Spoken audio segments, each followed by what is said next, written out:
Today, we want to talk about King Saul of ancient Israel and notice how far he fell. I'm going to read to you from 1 Samuel chapter 28, verses 7 and 8, where we read, "Then Saul said to his servants, 'Find me a woman who is a medium, that I may go to her and inquire of her.' And his servants said to him, 'In fact, there is a woman who is a medium at Endor.' So Saul disguised himself and put on other clothes, and he went, and 2 men went with him. And they came to the woman by night, and he said, 'Please conduct a seance for me, and bring up for me the one I shall name to you.'" King Saul was about to face the Philistines in battle, and he was afraid because he knew that his heart and his life were far from God. Still, he longed for supernatural guidance of some kind. Saul did something no one should ever do.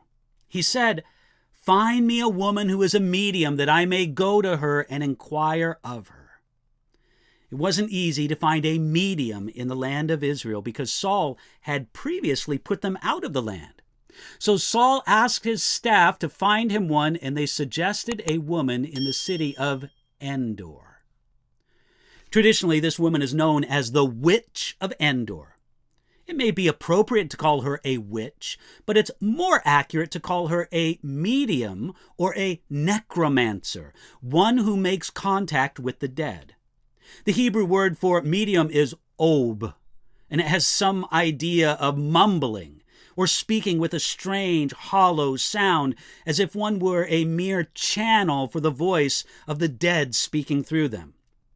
The Hebrew word has in mind the sound the channel makes as they speak.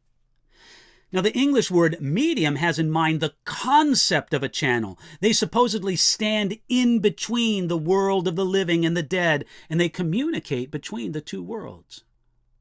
Endor wasn't far away, so Saul disguised himself, and he went. As Saul sought the medium, he brought upon himself a curse. God said in Leviticus chapter 20, verse 6, "And the person who turns after mediums and familiar spirits to prostitute himself with them, I will set my face against that person and cut him off from his people." Because Saul sought wisdom and knowledge from the realm of the dead, he sought the devil and not God. When he came to the woman of Endor, Saul asked her to bring up the one that I shall name for you. Saul wanted the medium to channel the deceased prophet Samuel.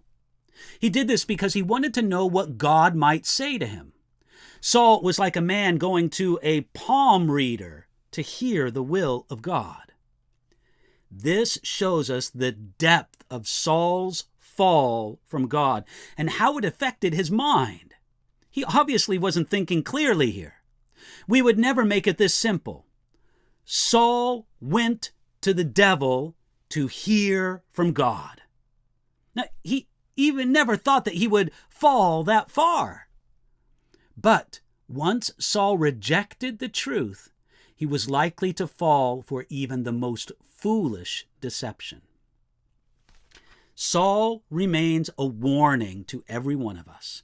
He was blessed by God in many ways, and though he never displayed much spiritual depth, he started as a humble man.